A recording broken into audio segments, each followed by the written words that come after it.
Is Trump's federal purge the beginning of a Red Scare 2.0? And if so, what are the long-term risks? Wealthy investors and billionaires are exploiting loopholes that are screwing over Medicare to the point that it could die. And we need to talk about the over $20 billion new state of play when it comes to money, politics, and elections in the US. We're talking about all that today on your brand new Philip DeFranco show, you daily dive into the news, starting with this. Right, so today is the first President's Day since Donald Trump took office for the second time. And at around just a month in, he has already implemented countless policies that will define his legacy and change the landscape of the American political system forever, especially when it comes to the administrative state and Trump's ongoing efforts alongside Elon Musk to dismantle American bureaucracy as we know it. But a big thing with looking at news now and looking forward is also taking a look back. Because notably, this is not the first time a president has conducted a mass purge of the bureaucracy. It actually happened during the Red Scare as well, which is also why we've seen countless comparisons between the McCarthy era and what we're seeing now. And so with it being President's Day, I wanted to take a closer look at the past and what it might be able to tell us about the future. Because in the 1946 midterm elections, Republicans captured both the House and Senate after running campaigns centered on anti-communist attacks, with one of the most notable among their ranks being Republican Senator Joseph McCarthy, who would of course go on to be the main perpetrator of the Red Scare. And under pressure to act the following year, President Harry Truman signed what became known as the Loyalty Order, which directed the Civil Service Commission to screen the background of every federal employee for evidence of disloyalty. And those screenings, they covered everything, including records across the government, police departments, past employers, and even college transcripts. With Truman also instructing his Attorney General to come up with a list of what he said were subversive organizations that would be a huge red flag for anyone found to have been a current or former member. Right? And if anything came up in those screenings, the FBI would then lead a full-fledged investigation into the person's life, with any possible damaging information going into a file that would be given to the department that they worked for. And while hypothetically, the department was given the ability to decide what to do with the employees, including discipline or reassignment, most people who reached that point in those probes, they lost their jobs. With seeing examples like a vet who lost both his legs in World War II being fired from the Veterans Administration because he had been a member of the Socialist Workers' Party, right, an anti-Stalinist organization that had been put on the subversives list. Also, other employees who had been involved in pro-labor activities faced invasive probes, as did dozens of black workers who were involved in civil rights organizations. Gay and lesbian employees were also probed and purged as part of a parallel campaign that became known as the Lavender Scare, which targeted homosexuals because they were believed to be weak security threats and communist sympathizers. And beyond that, these inquiries targeted top experts on U.S. foreign policy with China, right, a group of academics and foreign service officers known as the China Hands. And in the late 40s, those experts cautioned the U.S. from getting too deeply involved in the Chinese Civil War, with a warning that Mao's victory was inevitable and the U.S. should instead exploit fissures between him and Russia to counter communist forces in the region. And in hindsight, that was probably good advice, but at the time, it was taken as evidence that they were soft on communism and part of a pro-communist conspiracy within the State Department, so members of the group were purged. But it didn't stop there, right? When Dwight Eisenhower took office in January of 1953, it marked the first Republican-elected president in 2 decades, and his administration continued these efforts in full force, with seeing Eisenhower signing an executive order mere months after taking office that launched an even more extensive campaign to investigate thousands of potential threats in the government. And again, we saw many gay employees being targeted as part of the order, which defined threats to national security as constituting, quote, any criminal, infamous, dishonest, immoral, or notoriously disgraceful conduct, habitual use of intoxicants to excess, drug addiction, sexual perversion. And so all in all, historians have estimated that between 1947 and 1956, over 5 million federal workers were screened, with a total of 2,700 getting fired and 12,000 resigning. But, and this is a huge key takeaway, not a single spy was ever discovered as a result of either Truman or Eisenhower's efforts. Now with all that, defenders of the effort argued that it was successful in deterring potential subversives from joining the government, but there you have many historians saying that it also likely discouraged many talented people from joining, and that while also forcing out experts in fields who were crucial to shaping foreign policy as it related to communist countries and forces at the time. In fact, according to Clay Risen, a journalist who has expertise in the time period, these purges did nothing to actually improve America's security. If anything, they actually had the opposite effect, with him writing that the US effectively kneecapped itself by removing thousands of valuable employees and forcing those who remained into unhappy conformity at a time of deep geopolitical turmoil, as well as noting that while it's impossible to know exactly how big of an impact these purges had, the cost, quote, was clearly enormous and played out not just over the subsequent years, but over decades, and going on to explain. For instance, had expertise not been purged and dissent not been punished so severely across the government during the early 1950s, wiser heads might well have raised the right objections to America's short-sighted anti-communism in East Asia, above all, its rush to intervene in Vietnam. With Risen then asking the key question at hand here, which is, does the Trump administration run the same risk of short-sightedness today? And that becomes especially concerning given the many parallels between the Red Scare and what we're seeing now. Right, as many experts and historians have argued, DEI has effectively become a stand-in for communism as a scapegoat used to purge government workers and shutter entire offices, in many cases with questionable legality. This is there are also even more explicit one-to-one comparisons between then and now. Right, while the Red Scare largely petered out eventually, there has always been a significant faction of the American right that continues to weaponize allegations of communism and socialism as scare tactics or to rile up their bases. And, this is something that we've seen increasingly more and more with the rise of Trumpism and the growing polarization between left and right over the last decade or so. Right? I mean, you can hardly go on X without seeing certain Republicans and Elon Musk decrying some policy as socialist or DEI. And that's something that's even been emulated in official government directives. Right? In the memo that attempted to freeze federal spending, the Trump administration explicitly said that it was trying to stop, quote, the use of federal resources to advance Marxist equity, among other things. But beyond the obvious parallels, there are also some very notable differences between now and then that make the stakes arguably even higher. Right? And as Risen points out, one important difference is that loyalty then meant loyalty to the United States. Today, Trump demands loyalty to himself and his agenda. And in addition to getting rid of anyone who threatens his agenda, Trump is also installing his own loyalists to run government agencies. So they're seeing other experts here saying that this is an explicit attempt to expand the powers of the presidency by disrupting nonpartisan civil servants who provide essential checks on those powers and replacing them with yes men who will follow any orders. With us seeing people like Donald Kettle, for example, a professor at the University of Maryland who studies the civil service, arguing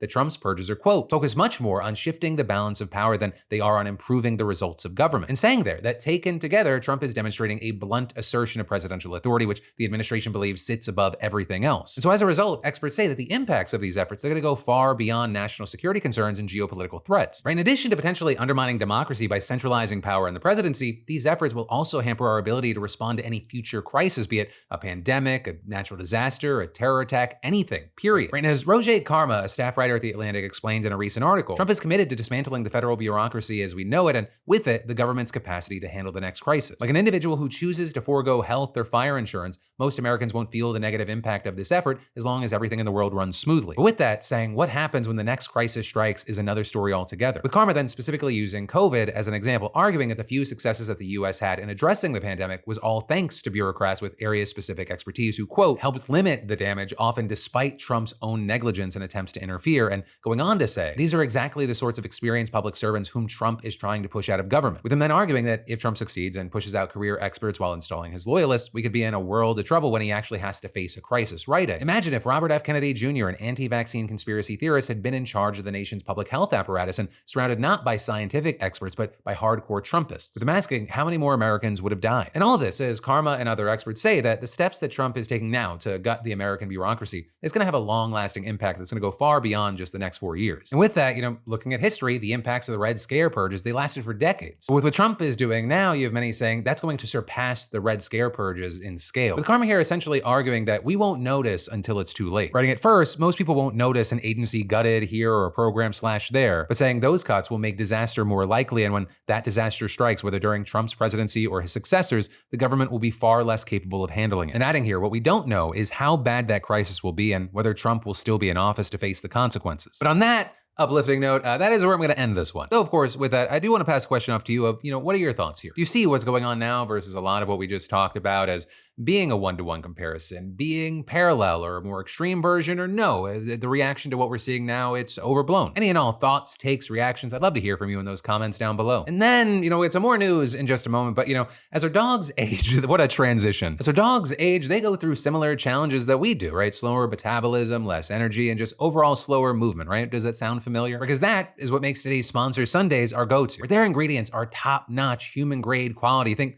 real meat, organs, and superfoods without any of the artificial stuff. And just like we take care of our own health, it's so important to focus on our furry family members too. It's also air dried, kind of like beef jerky, so I don't have to worry about it taking up space in the fridge. And it was an actual vet who created Sundays, a vet who knew that kibble wasn't cutting it, but didn't have time for home cooking, because who really does? And, I'll say I started my dogs on it early and they still love it. And for you, it's not too late to start a healthy dog plan for your dog, no matter what age. I'll also say the home delivery, that is where it is at for my household. Or just make it easy. So if you're ready to level up your dog's diet, just head to sundaysfordogs.com/Phil or scan the QR code to get 50% off your first order of Sundays. That's 50% off your first order of dog food with human grade ingredients. sundaysfordogs.com/Phil. Your dog will be happy you did. But then, to switch gears into something that I want to deep dive into with you, let me first start by grossly oversimplifying the American economy for a second. With that being that most income earners can roughly be split into two classes: those who earn a living by working for a wage or a salary, and those who primarily live off of interest, dividends, capital gains, rents, royalties, and other forms of passive income from investments. And generally speaking, that first group tends to be much less wealthy than the second. Yet, for a very long time, Medicare Part A was funded almost entirely by taxing the first group, but not the second. Or because Medicare Part A, which mainly covers inpatient hospital care for tens of millions of Americans, it nearly gets all of its funding from the payroll tax. With that, shaving off 2.9% of a worker's paycheck or 3.8% above a certain income level, say $250,000 for a married couple. But if you were an investor in the company employing that worker, the income that you raked in from your investments, it wouldn't fall under that tax. And so in 2010, the Democrats in Congress, they finally decided to even the playing field a little bit between the rich and the poor, with then President Obama signing an amendment to the Affordable Care Act that created a brand new tax meant to catch those passive income earners. It's called the net investment income tax, and just like the payroll tax, it subjected married couples earning more than $250,000 a year in investment income to a 3.8% tax, with both then contributing to the Medicare Part A trust fund that keeps tens of millions of people on health insurance. At least, that is how it's supposed to work in theory, but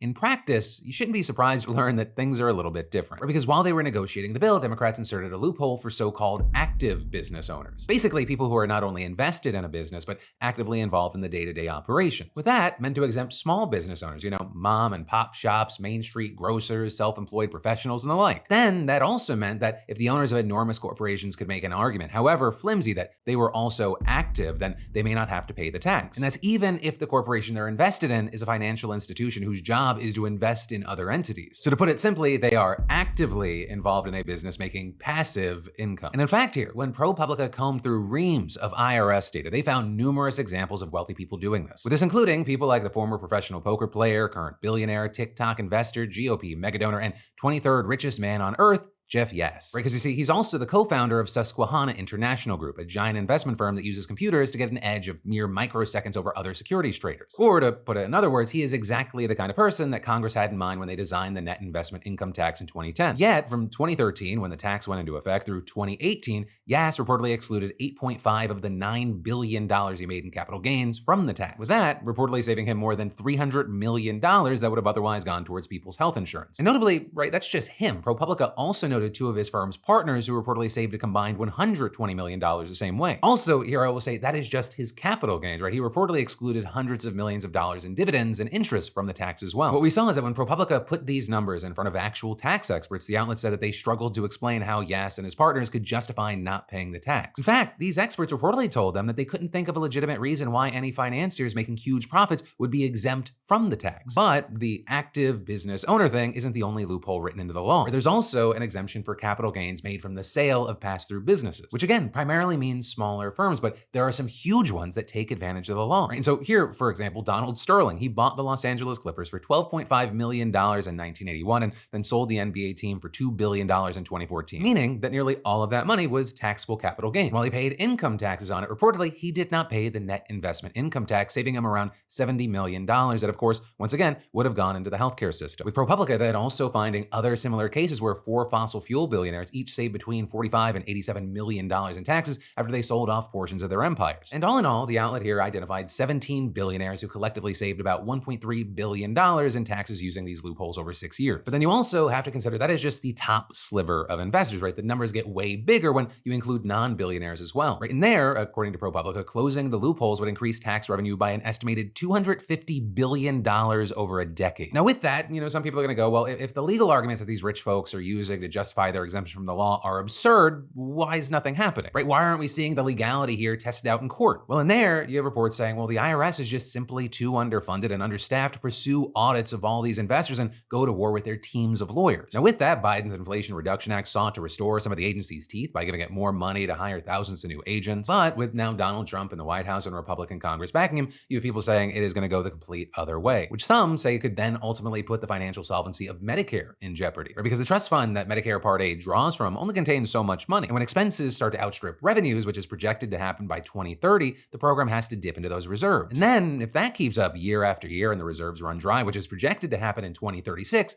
Medicare won't be able to pay out people's full benefits. And so by not paying the net investment income tax, these wealthy investors aren't just straining the government's budget, but they are actively speeding up Medicare's decline. And the thing is, it appears it wouldn't even take all that much to bring the Part A trust fund back into balance over the long term. In fact, according to Medicare trustees who make these projections, simply raising raising the payroll tax from 2.9% to 3.25%, or cutting expenses by 8% would do the trick. And that's without even touching the net investment income tax or a host of other economic factors that influence the program's revenues and expenses. But what I will say here is that instead of doing that, what we're seeing is that Trump has proposed policies that critics say would dramatically tighten the financial squeeze on Medicare and other entitlement programs. Most notably here, we're talking about eliminating the tax on Social Security benefits that all but the poorest recipients pay, which, according to the Nonpartisan Committee for a Responsible Federal Budget, would cut $1.6 trillion from Social Security and Medicare over nearly a decade. If that estimate is correct, Medicare would run out of money in 2030, 6 years ahead of current projections. And that's also without considering the potential impact of any of Donald Trump's other proposals, things like ending taxes on tips and overtime, yanking up those tariffs, and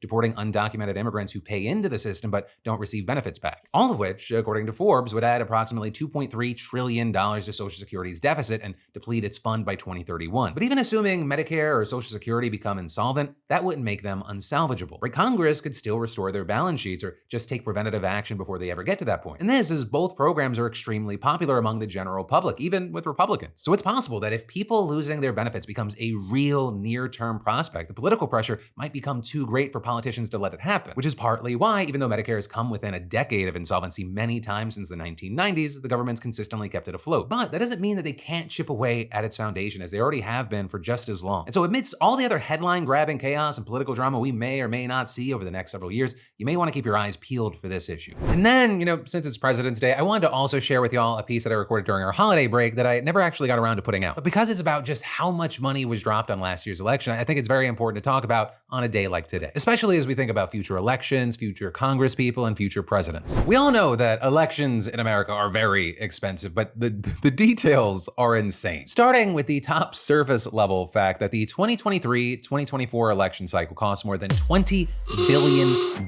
Right, that is the combined total that was spent on both federal and state elections, according to a new analysis by the campaign finance tracking nonprofit Open Secrets. And regardless of how you feel about the outcome of the presidential election or really any of the races, this is an astronomical number and one that shattered many records. But also, with everything now said and done, I think it's important to take a deeper look at those numbers and who the money came from, where it was spent, how it influenced various contests, and the numerous records that were broken. So let's break it down. Starting with first, the nonprofit finding that the vast majority of money that was poured into the election was spent on federal races, which raked in around $16 billion. Then the other $4 billion being raised by state candidates, party committees, and ballot measure committees in all 50 states. But this also, as big money does not always mean big wins. I mean, just look at the presidential race. Kamala Harris's campaign and outside groups outraised Donald Trump by hundreds of millions of dollars. In fact, according to the most recent Federal Elections Commission filings, Harris's campaign raised over $1 billion through mid-October, and that's almost 3 times the nearly $382 million that Trump's campaign raised in the same period. But then also, very notably, that was just the money being brought in by the campaigns. The dollar amounts raised by groups outside the campaigns, like super PACs, were actually much closer, with outside groups supporting Trump or attacking his opponents reporting about $1 billion in spending, while groups that were backing Harris or opposing Trump reported spending $1.05 billion. Then also, beyond that, there was a significant discrepancy between Trump and Harris when it came to donations from the ultra-rich mega donors that have an oversized influence on our elections. Right there, unsurprisingly, Donald Trump got way more of those donations. In fact, around 44% of all the money raised to support Trump came from just 10 individual donors. Whereas comparatively, the top 10 donors to elect Harris only made up around 8% of total contributions both to her campaign and outside groups, with Harris pulling in around $126 million from her top 10 donors, which is actually less than Donald Trump got from his biggest donor alone. But what's also wild is that the total donations that Trump got from mega donors, it could actually be even bigger as the final disclosures are filed with the FEC. And that's already something we're seeing with recent filings from December showing that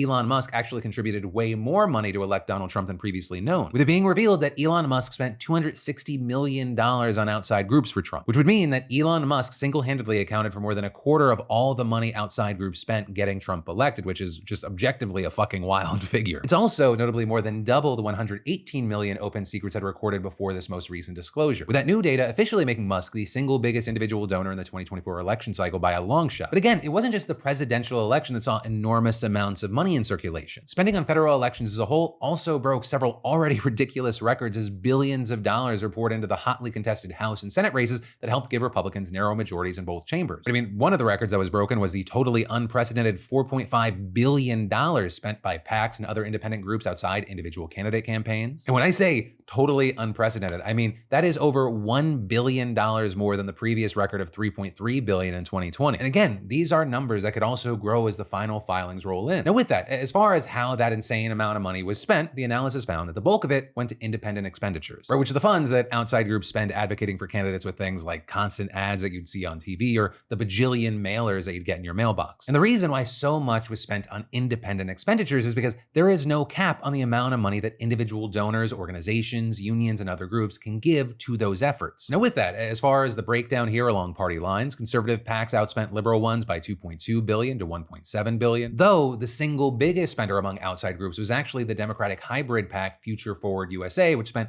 $517 million. Though most of that was channeled to the presidential race, not congressional contests. And this, while on the conservative side, their biggest outside spender was the Make America Great Again Inc. PAC, which spent over $364 million on Trump. And kind of an interesting aside here, the majority of MAGA PAC money, over $251 million, that was spent on attack ads opposing Harris and Biden, with just a quarter of that amount, around $58 million, actually going to support Trump. But on the note of outside spending at large, it wasn't just the presidential candidates that sucked up a disproportionate amount of those funds. Right, of the $2 billion these groups put towards congressional races, more than a quarter of that went to just 3 Senate elections, with over $714 million going to the seats in Ohio, Pennsylvania, and Montana, all of which were flipped by Republicans. But then also, unprecedented outside spending, it's not the only wild record that was broken in this cycle. We also saw a historic amount of dark money contributions, which is when money is spent to influence elections, but the source of that funding is kept secret. Because while super PACs are required to disclose their donors, certain kinds of nonprofits and shell companies, they don't have to. So this essentially creates a loophole where donors will give funds to dark money groups, which then turn around and give those dollars to PACs, allowing the original donors to remain anonymous. And if that sounds familiar, it's because we actually did a whole separate deep dive on that a little while back. I'll link to it down below. But as we talked about in that story, there has been a massive increase in this kind of spending year after year since the 2010 Citizens United ruling, because that reversed centuries of campaign finance rules and paved the way for corporate interests to have an outsized role in our elections. And according to Open Secrets, the 2024 election cycle followed the same trend, with dark money contributions topping over $1 billion for the first time ever, right, crushing the previous record of $734 million in 2020. And with that, we also saw the continuation of another trend that we talked about in that dark money deep dive, and that is that a large chunk of these shady contributions actually went to Democrats, right? And this, despite the fact that people often associate the support for Citizens United and dark money with conservatives in opposition with liberals. In fact, Harris herself also railed against these groups in the past. And while Open Secrets didn't say if dark money contributions to Democrats outpaced those of Republicans as they have in the last 3 election cycles, it did provide some insight. With, for example, filings showing that super PACs for Republican and Democratic leaders in Congress received more than $250 million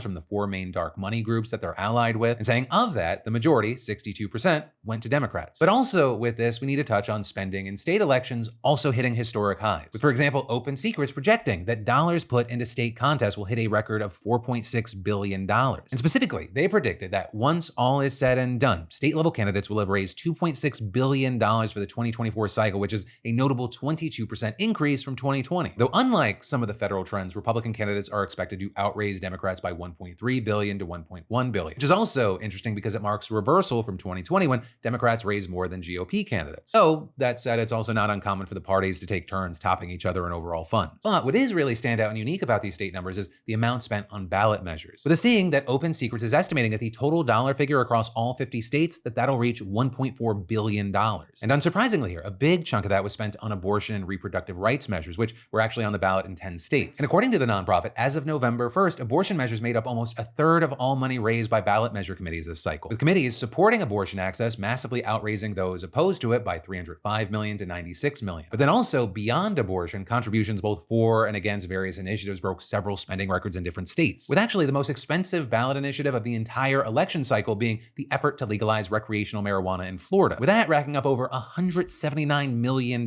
which is literally more than every other marijuana-related measure combined. And while $153 million of that money was spent by the committee supporting legalization, the measure failed to pass. So that also because it needed more than a majority vote. Florida requires their ballot initiatives to get 60% of the vote to pass, which is also why we saw the state's abortion protection measure failing as well. And so with all that, as we're in the aftermath, very interesting information about the state of our kind of political economy and the enormous role that money plays in it. But also, I think it's important to look at these things because it helps us kind of look towards the trends of what we may see in the upcoming midterms and the elections after. But that, my friends, is the end of your Monday dive into the news. And remember, while today's show is pre-shot because it's President's Day, I got 3 more shows for you this week, Tuesday, Wednesday, and Thursday at 6 p.m. Eastern, 3 p.m. Pacific. Thank you for watching. I love yo faces, and I'll see you right back here tomorrow.